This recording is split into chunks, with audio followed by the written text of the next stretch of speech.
right, welcome back to the course with Allison and Kristen. We thought we would talk about this post. I think I saw a reel or something on social media, but someone was saying your primary job as a parent is not to make your kids happy, it's to essentially prepare them for life. And something that a lot of parents struggle with is this idea that we're supposed to make our kids happy and keep them happy and give them the happiest life ever. And yeah, so let's pull that apart a little bit because I think that can, well, one, it's a trap because I don't think that's possible. But two, I think that actually can get in the way of what's really important and preparing them for life, for being a competent human, adult. hmm It's not always about happiness and getting what we want and feeling good. hmm Yeah, I think as adults, we would love for life to feel happy all the time. But we know that life can be that way, but isn't always that way. And of course, we want to support our children in joy and feeling just great about life, but that's not reality. And so, in this, you use the word competence of like, how do we support them to understand that life is, yes, happy and joyful, and we want to make the most out of it, but that there are challenging things to know how to tolerate and learn how to tolerate. And I think as a parent, we can be debilitating sometimes debilitating to our children when we kind of sacrifice the momentary discomfort for our children in order to alleviate or pacify their pain. First of all, I think there's a problem with people believing that happiness is this destination and it's if everything in my life is going well, then I can be happy. If the things outside of me are working the way I want them to, then I will achieve happiness. Mm-hmm. And it's like outsourcing your own comfort and ability to just be present to all the aspects of life, which includes discomfort and frustration and pain and all the aspects of being a living, breathing human, all of which contributes to, I would say, a happy life. The ability to experience all of the different dimensions and be with it all. Mm-hmm. And in order to support our children to tolerate pain, we as adults need to learn how to do that ourselves or tolerate discomforts. We as the parents need to do that. And sometimes the discomfort is our children's discomfort. It is their upset, and that can feel something that we wish would just go away. And so it's important to recognize in some of those moments our own discomfort with their discomfort. And so in those moments, it's so essential to understand our own pain, our own maybe inability to tolerate some of that, and then work with that first. And in the moment, tolerating our pain while helping our children to tolerate theirs. Totally. That's so much of what I think it's about is our own inability to be with what we are feeling. And so our kid has, a tough meltdown or, they're really upset about something and that might be directed at us because of some decision that we made. Mm-hmm. and we start to feel anxiety or fear about our child hating us or whatever the underlying worry is, not being liked. And because, and sometimes even just in our nervous system, we feel the child's emotion, their dysregulation in our body, we become dysregulated. And then we feel like, well, we have to get out of that feeling. We Mm-hmm. can't tolerate sitting in our own discomfort and dysregulation. And so there's this reach for a quick resolution and fix to make the discomfort go away so that we can feel better. Mm-hmm. And because we can't tolerate our own emotions, well, then, of course, we can't tolerate our kids' emotions. And then we teach them that, you know, they need to hurry up and stop feeling what they're feeling. Mm-hmm. And I'm thinking of the ways that I've witnessed it, or maybe I've done it myself, is like distraction. Like maybe when they were really, really little and they hurt themselves or something, it's like, oh, okay, look at this, like, oh, here's the Hmm. toy, whatever it is. To be like, we can't be present with this. This is too big. This is too painful. It's too painful for me to see you in pain. And so I think that's a way that us as parents or caregivers can try to not feel the pain or to distract our children from feeling the pain is by moving their attention somewhere else where that's one of the ways. And yeah, whether it's a toy or a sweet treat or not holding the boundary that we said that we were going to hold. There's so many different ways this can happen. And you brought up an important piece of when that it's one thing for a child to maybe have a tough experience and us be with them and help them tolerate it. It's a totally another experience when the upset is directed at us. Hmm. And it might be a lot easier to help our children tolerate the pain when it doesn't risk like a rupture or disconnection with us as the parent. Right. I want to finish my show. I want 10 more minutes. I want one more piece of bread. Mhm. Whatever it is, after we've set a boundary or said no to something, and then we get that pushback, and then it's all this emotional energy being directed at us, and also sometimes words like, I hate you, you're mean, get away from me. And that's where we're in this position of either trying to quickly fix their feelings, make them stop doing what they're doing and stop feeling what they're feeling. I think in those situations, at least for myself, I recognize it's it is a lot about the emotional energy, especially if you're a highly sensitive person or an empath. When your child is really upset about something, you feel that in your body. Mhm.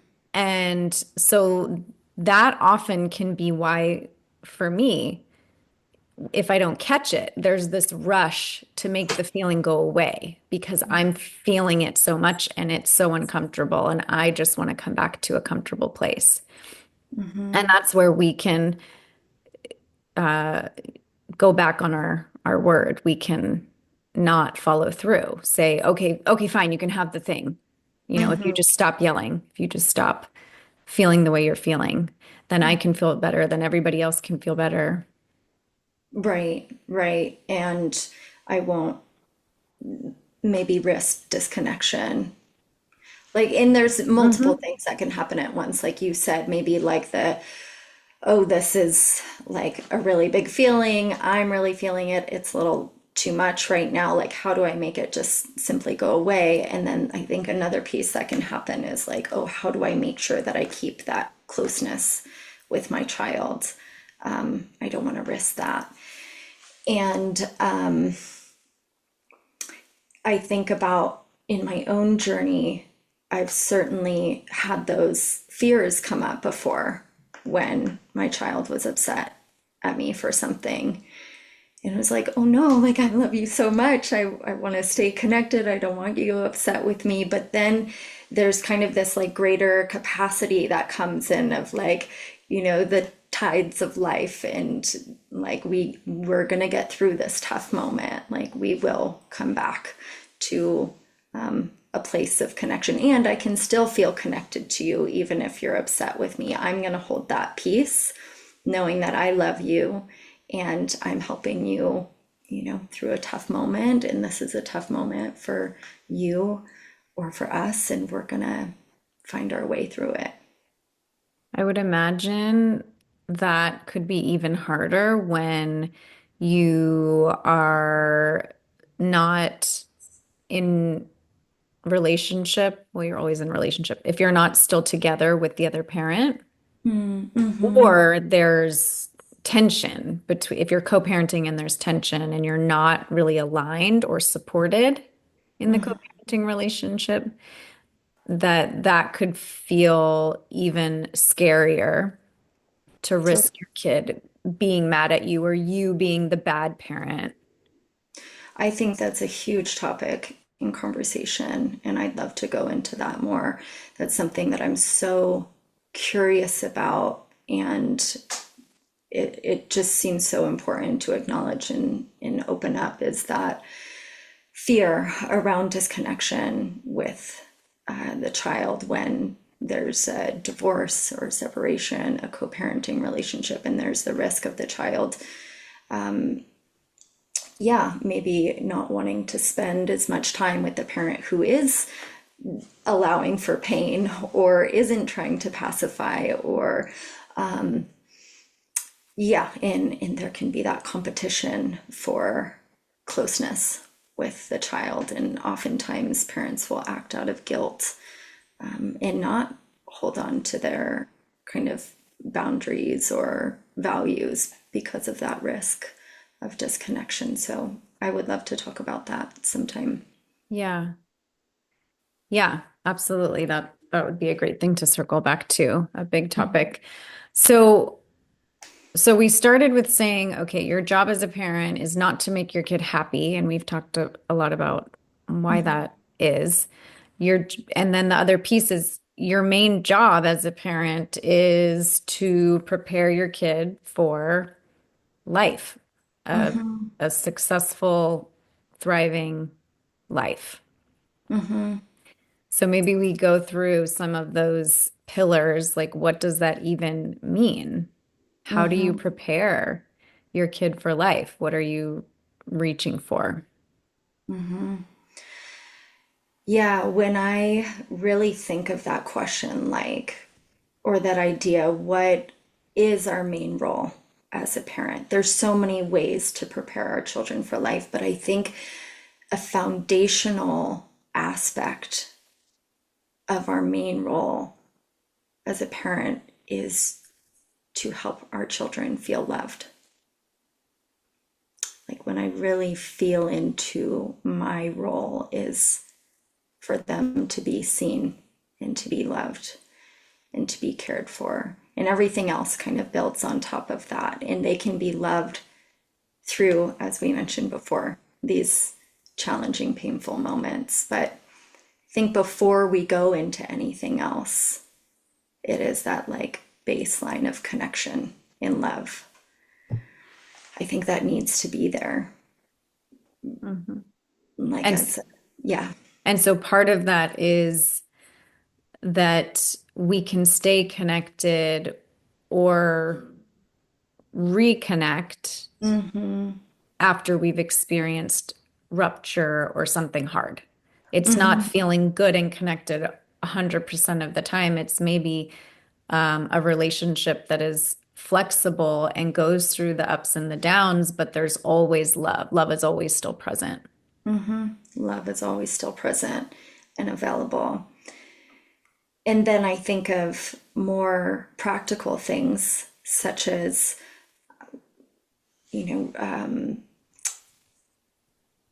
yeah, like relationships or how to function in the world, how to deal with their own emotions, how to like show up for the households, like all these kind of more practical things that prepare them for life, but always having the foundation of love and care.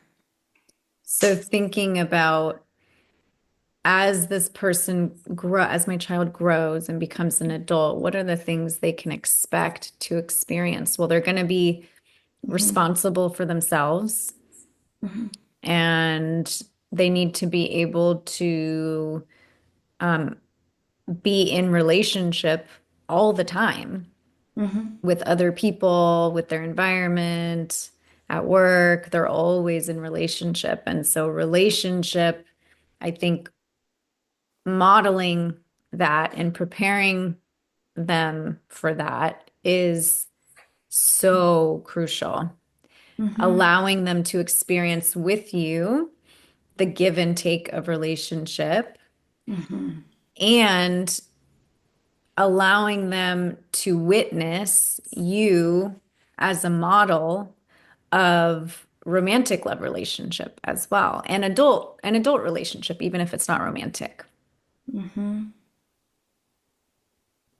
Yeah. where there's this reciprocity, there's differentiation, meaning there's acceptance for our differences and acknowledging our differences, repairing, apologizing, personal accountability, the ability to empathize with other people, step into their world, speak your needs, all of these important pieces of relationship.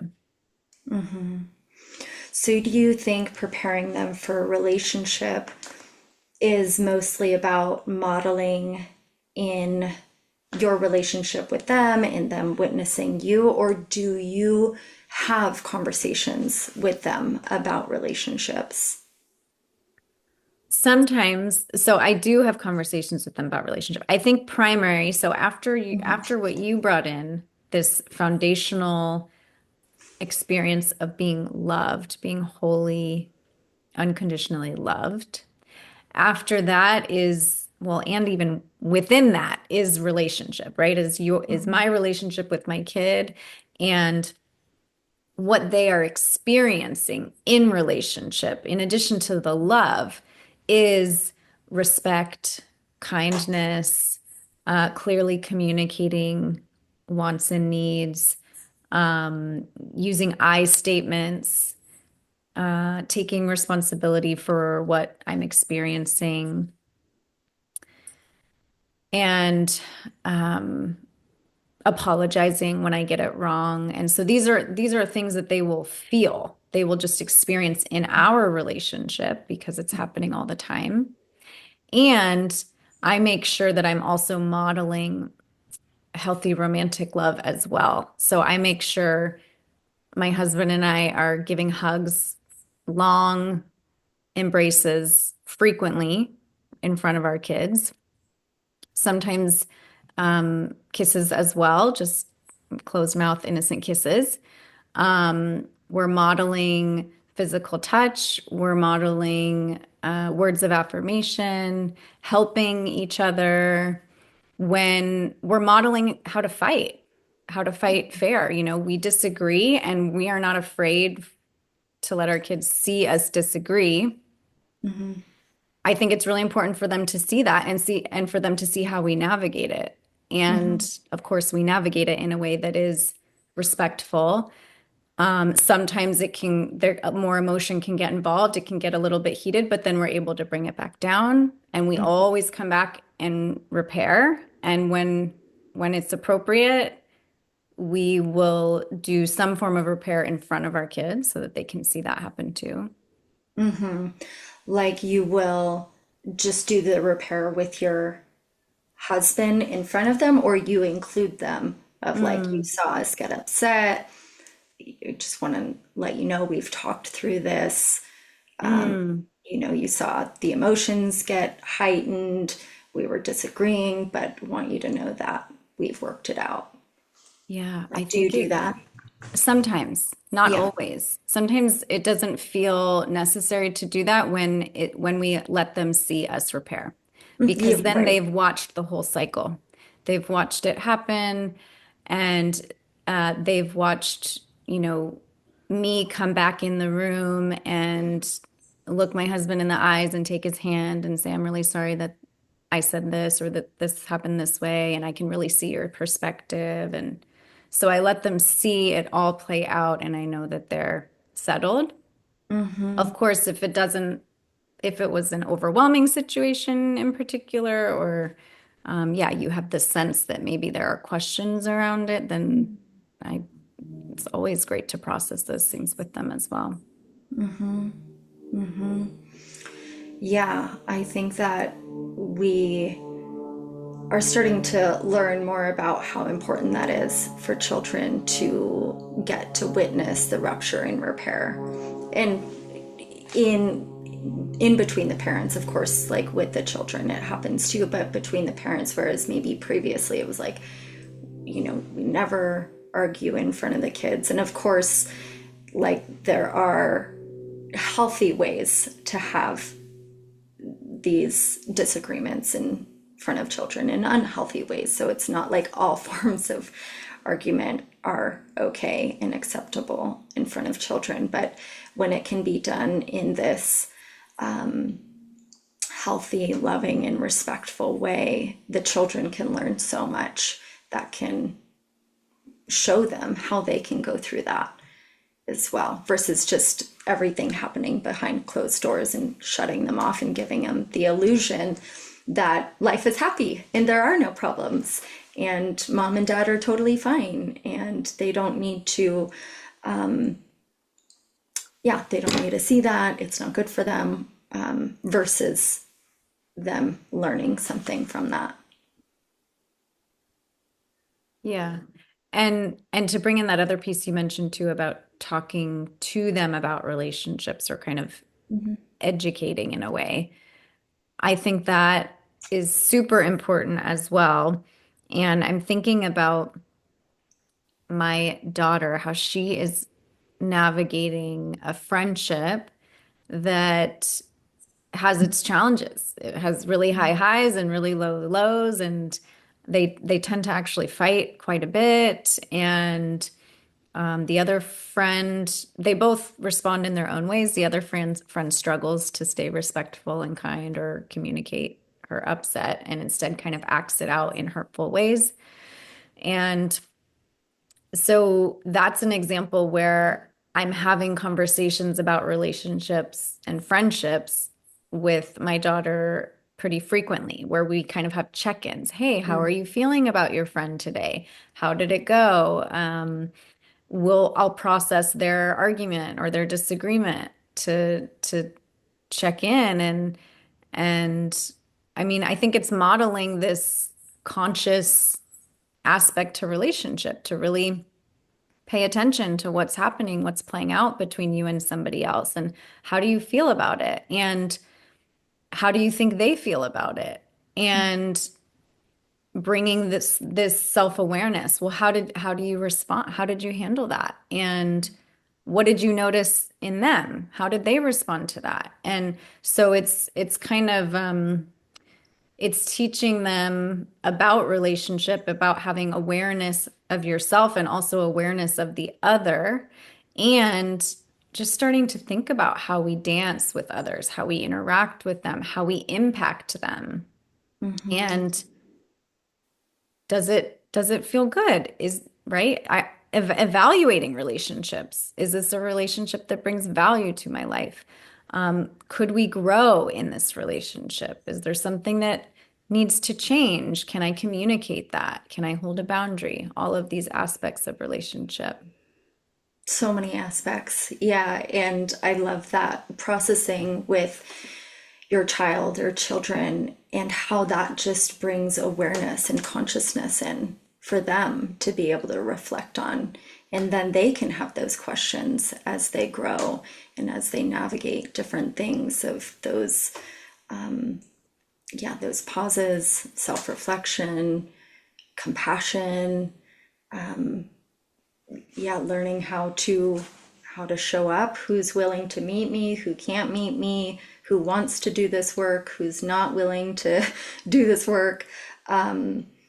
Yeah, and so many different aspects that I love that idea of just even how it's helping them at a young age bring in that awareness that will carry them through.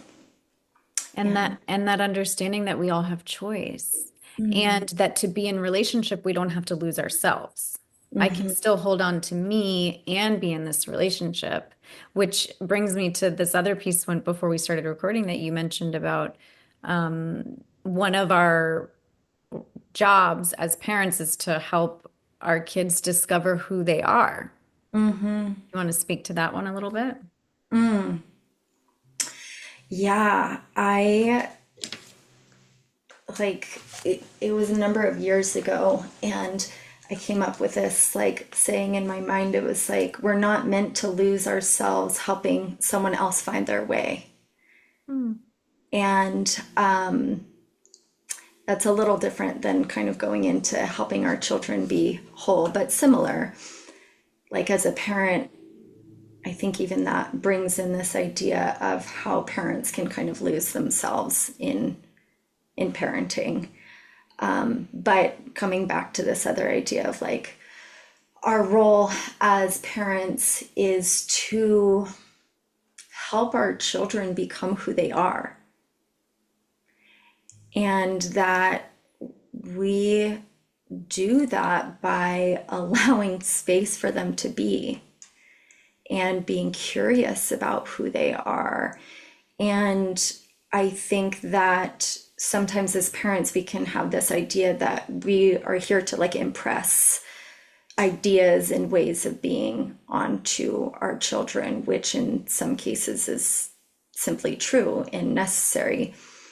But there's this balance between imparting wisdom, knowledge, life skills, and also giving space for them to become who they are and discover who they are, and us walking alongside them as they do that and reflecting to them, being attuned to them, supporting them in that process of learning about what they like and don't like and are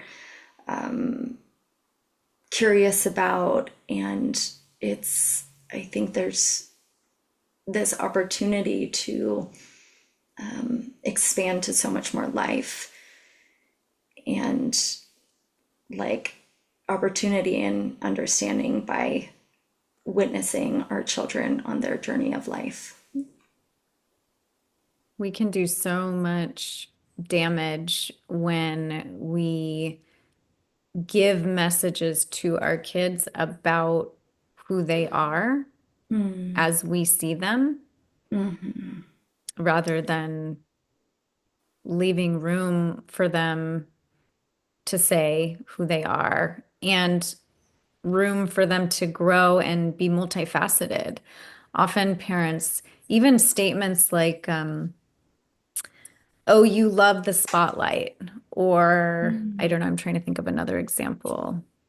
I think about like sports or like you're so this when we Mm-hmm. say like, oh, even like you're shy, or yeah, like you said, you love the spotlight, or You're yeah, so social. you're so You social. love being around people. Right, telling them who they are. Mm-hmm. Yeah, there's a fine line. I'd love for you to keep going about that. Yeah, well, so right. I think about so one example that comes to mind is a kiddo I was working with, and one of her big struggles as a teen was self-confidence, like a lot of teens, but related to academics. She's a very smart, capable person, but felt so much internal pressure to perform academically and achieve really big things and get into the best colleges because ever since she was a little girl, the people around her recognized that she was smart and really kept reflecting that to her. You're so smart. And not just in an affirming way, but like, I mean, it was in an affirming way. That was the intention, but not just to say you're so smart. It was also like you're going to go far. You're going to go to the best schools. You're going to be the highest ranked student in your class. It's all of these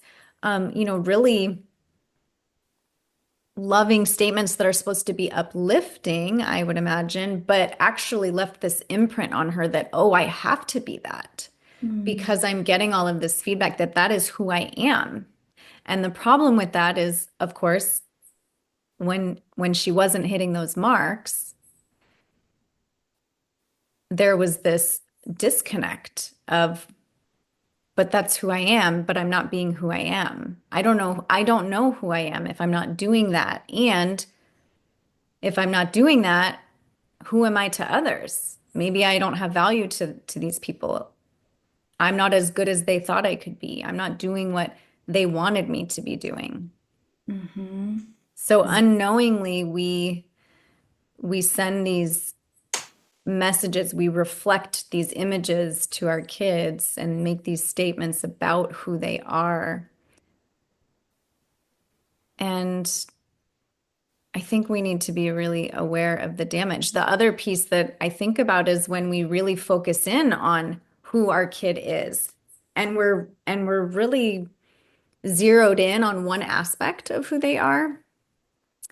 And maybe that's not really an important aspect for them.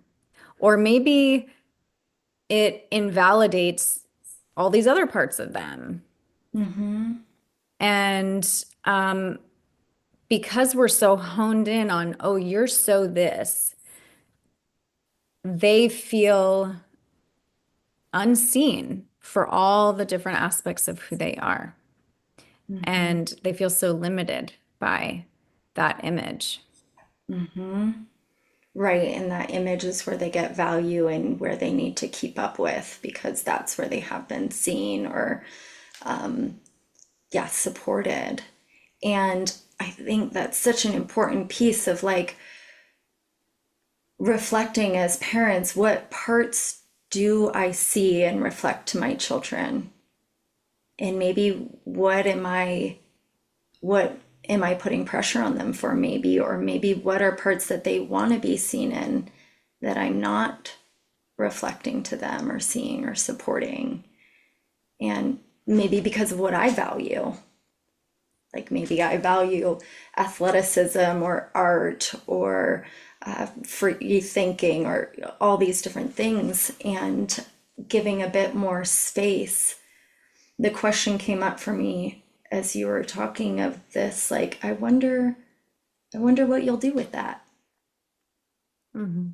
Yeah, like, wow, you know, you do great on these exams, or wow, you love reading, or whatever it is that we are reflecting. And I wonder what, and maybe not even that question because that puts pressure of like, I wonder how you're going to utilize that. But there are ways to bring in more wonderment and curiosity and simply just more spaciousness around not needing to pigeonhole them.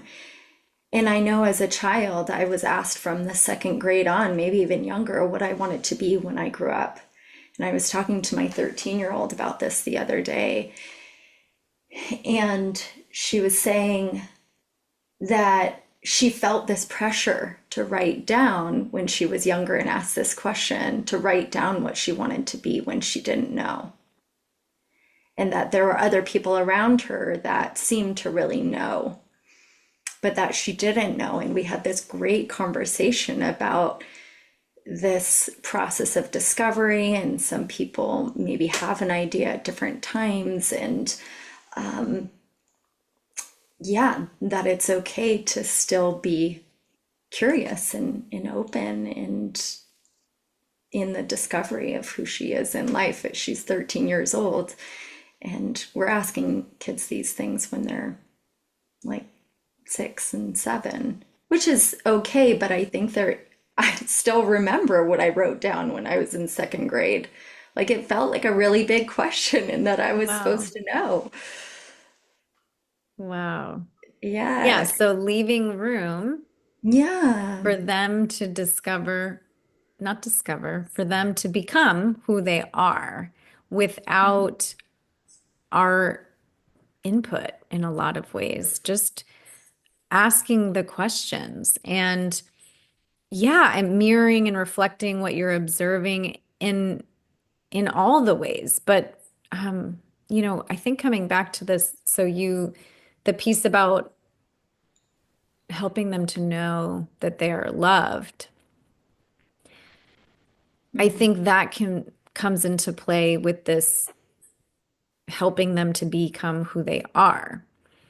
mm, And, being able to reflect all the different aspects of who they are in terms of not performance based or mm, achievement based, but just you are love, you are light, you are amazing at so many things. You are wonderful. You make me laugh, right? All of these wonderful things that aren't tied to who they are, or sorry, they are tied to who they are, not tied to who they need to be mm-hmm, or what they need to do.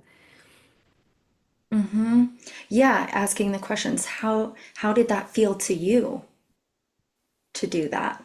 What do you think of it? What do you like about it? Or what was your experience of that? Like really kind of slowing down our judgment or approval or opinions about what's happening and getting curious about their internal experience. Yeah, an easy way. I love the questions, and an easy way we can help our kids feel heard and seen is to simply mirror them, Mm, just mirror what we're hearing them say, mm, mhm, not what we think. mhm. Back to this idea of kind of pigeonholing them through our ideas of them. In the book, Siblings Without Rivalry, that was one of the key pieces in the book to support sibling relationship was to not be like, oh, this is the smart one, this is the funny one, this is the athletic one, this is the musical one, this is the one that does the dance, this is the one that does the basketball, like that we can have this tendency as parents to do that is to really label our children with these different identities. And so kind of opening more space for them. Maybe the one that we thought was the artist is actually interested in playing basketball. But then it's like, oh no, that's that sibling. I can't do that. Or I need to stay in my role over here. And so just giving our children space to be and to explore different aspects of themselves that might be different than our ideas of who they are or who they should be. Because maybe that child that we think would be the better basketball player, and maybe they've got the height, they've got the skill, like that's our idea of them. And if that's for them and that's what they want to be supported in, like great. But maybe they have a different way and a different interest. And even if they don't want to do it right now, maybe they Mhm, are going all in on art or mhm, dance and they're not interested in sports right now. Well, maybe that's just for right now. If we look at that and say, oh, you are the creative one and you are not an athlete, well, then, in a year or two, when they feel this spark and this pull towards athletics, they might remember that idea. Oh, well, that's not really me. I really shouldn't venture into that. I need to stick with what I'm known for because that's who I am. Coming back to this question of like our main role as parents, and we've talked about this support for them to tolerate life and increasing capacity for all the different feelings and experiences. We talked about there being a foundation of love and connection with us as parents. We talked about preparing them for relationships and relating. Also, this idea of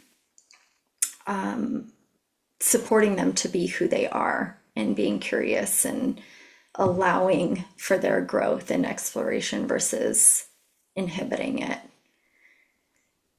I'm curious with this question of like our main role as a parent, if there's any other ideas or important parts that feel true to you. Well, as you're reflecting all of those pieces back, I think what's beautiful is that they're all interconnected. And this ability to tolerate discomfort, to know you're loved, to experience the ups and downs of relationships and to know that you can navigate them and that there's repair and that I can know who I am and hold on to me and be in relationship and that I'm always loved. So it's all connected. And as you say, what is your main job as a parent? What keeps coming up for me is to own your shit.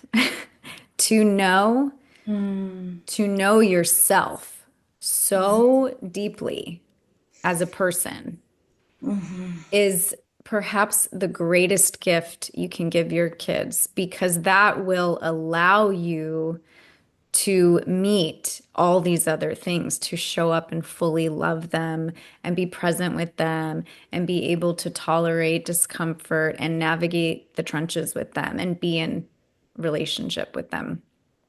So our kids are our mirrors. And if we have parts of us that we are not willing to acknowledge or get in touch with, our kids are going to show that to us. They're going to trigger those parts of us.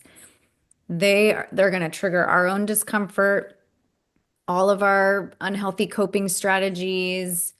They're going to act out in the ways that maybe we could never imagine letting ourselves act out, our self-expression.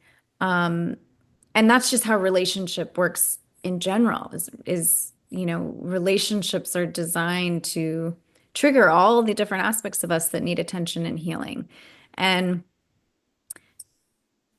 and whatever is unresolved in you, if you are not aware of it and working with it and conscious of that, you're going to pass that down to your kids. If you learned in your childhood that it wasn't okay to fill in the blank, well, you're unconsciously going to continue that pattern. You're going to then teach your kids either by modeling or getting mad at them when they do the thing that it's not okay to do that thing. So the greatest gift and what I see as probably, I don't know, probably your number one job as a parent is to know yourself and go through your own ongoing process of healing and integration. Yes, I'm so on board with you there. And yeah, seeing our children as mirrors for growth that we need to do as well, an opportunity. So continuously owning our shit and being open to the shit that we might not know yet, but that Hmm. might come up, and seeing that as an opportunity to reach deeper, to understand ourselves more and to create that healing in ourselves, for our lineage, and for our children. And I say that with grace and compassion because it's a journey. Like we're not going to come into parenting seeing every single blind spot that we have and every single thing that needs to be healed. We are going to see it many times through our relationship with our children or our children being themselves and expressing sometimes unhealed aspects of who we are. And so it is a process and a journey to be open to and continuously show up for. And so in those moments, like you mentioned, that we want to feel upset at our children for something is an opportunity to look at ourselves. What is this that's coming up for me? And sometimes that can be a momentary thing. Sometimes that takes quite a bit of time to understand. And sometimes those are opportunities to really work with somebody else to support us through that. Therapist, counselor, a guide in different ways. But I was so grateful when my eldest was a baby to be a part of this clinic in California called the Beba Clinic. And so much of the work in the healing, in the teachings there were about bringing that responsibility back to the parent, because I think so much we will look at the child and be like, oh, okay, we need to fix the child. You know, if they're acting out or having a behavioral issue or whatever it is, want to send them into all of the kind of care or therapy, which I think is really important. And there's this other piece of the parent really reflecting on their own piece in that. Right. Yeah. Yeah. When something comes up, to not immediately go to, well, what's wrong with my kid? And they need to stop what they're doing, but instead to use that as a curiosity about ourselves. What is this activating in me? Why, what is happening for me? Yeah. And part of the ability to do that, the willingness to do that, to parent in that way with this level of self-reflection and consciousness and responsibility is, like you said, it's an ongoing journey and you're never going to get it right all the time. But what's beautiful is this piece about repair. And even I can think about where I was in the earlier days of parenthood when my kids were little and compared to where I am now. And now I can look back and go, oof, that wasn't a good choice, or I really wasn't parenting in the way that I would parent today. And that's an opportunity for not for me to feel shame and guilt, but to talk to my kids about it. Hey, I was thinking about how things were when you were little or at this stage, or do you have this memory, and just to kind of talk through it and have that repair. And another piece that I am tuning into more and more about our kids being our mirrors is even in really subtle ways, I think our kids are mirroring our energy. So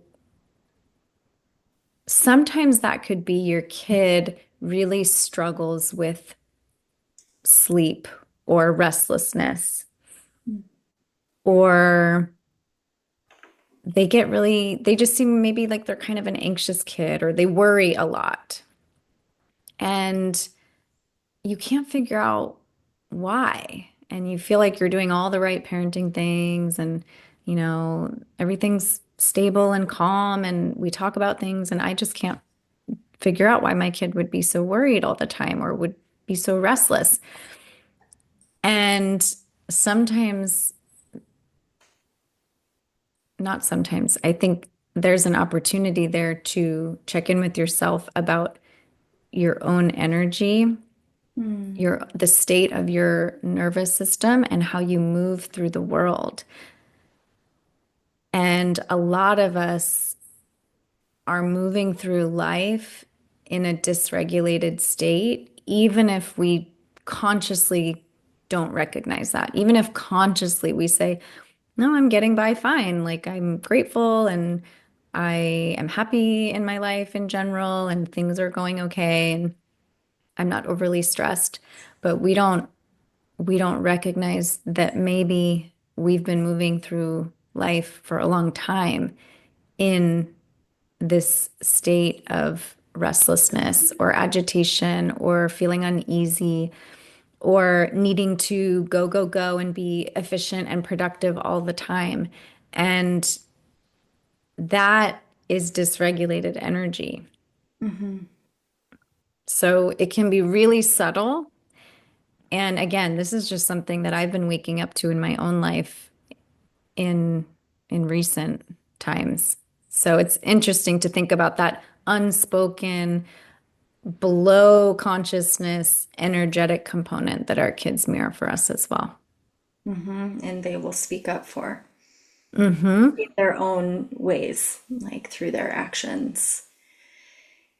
As you brought up this rupture and repair piece, that is something that I've carried with me in parenting is that there's always the possibility for repair and it's never too late. And the other piece that I learned from the Beba Clinic was communicating to my children. So sometimes I'll say, like, this isn't your job to take on. You didn't put it here. This isn't your fault. I'm the adult and I'm going to take care of it. This was here before you were here. And you get to be you. And you don't have to worry about this. I'm the adult and I'm going to take care of it. And to support our children, to liberate our children from our own things sometimes. Yes. And even when they're not speaking that, Yeah. I'm remembering times where you just picked up on it. Hey, we're in a stressful situation. And I know that even if my kid seems fine and they're not expressing concern to me, I just know that this is a confusing or overwhelming situation. And so I'm just gonna let them know. I'm gonna Yeah. give them this feedback. And almost like preventative, or not even preventative, but just naming it before they even need to go into the taking it on.